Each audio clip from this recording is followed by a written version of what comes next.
This channel does not promote any violent, harmful, or illegal activities. All content provided by this channel is meant for an educational purpose only. Top quality और consistent performance के लिए सिर्फ silver pump नाम याद रखना। দুর্ঘটনাস্থলে যে জায়গায় আমরা রয়েছি এই দুর্ঘটনার অভিঘাত ঠিক কতটা তা বুঝতে এই জায়গা অত্যন্ত গুরুত্বপূর্ণ।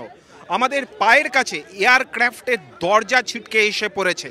যে জায়গায় এয়ারক্রাফটের দরজা রয়েছে এখান থেকে অন্তত 20 মিটার দূরে রয়েছে এয়ারক্রাফটের ধ্বংসাবশেষ।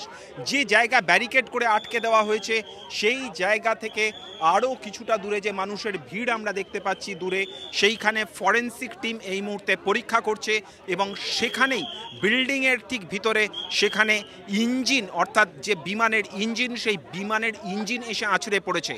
পরপর 4টি বিল্ডিং, এই 4টি বিল্ডিং মেডিকেল কলেজের যারা স্টুডেন্ট তাদের জন্য এই বিল্ডিং। সেখানে আবাসিকরা দুপুরবেলা 1:30টার সময় তারা লাঞ্চ করতে এসেছিলেন, ঠিক তখনই 1:38 নাগাদ এই বিমান এখানে আছড়ে পড়ে এবং স্বাভাবিকভাবেই এই জায়গা সম্পূর্ণভাবে ভস্মীভূত হয়ে যায়। 4টে বিল্ডিং সম্পূর্ণভাবে ভেঙে যায় এবং ইতিমধ্যেই ককপিট উদ্ধার করা হয়েছে।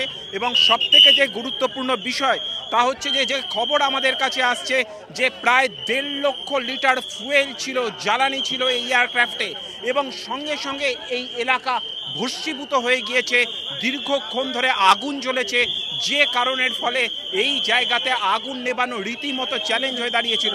এবং তার পাশাপাশি যেটা গুরুত্বপূর্ণ বিষয় তা হচ্ছে এখানে উদ্ধার কাজ এই মুহূর্তে চালানোর ক্ষেত্রে পুলিশ কার্যত যুদ্ধকালীন পরিস্থিতি তারা নিয়ন্ত্রণ করছে। তার কারণ এই জায়গাতে এই মুহূর্তে ফরেনসিক টেস্ট অত্যন্ত গুরুত্বপূর্ণ, এই কারণে এই এলাকাকে সম্পূর্ণভাবে সিল করে দিচ্ছে এই মুহূর্তে পুলিশ।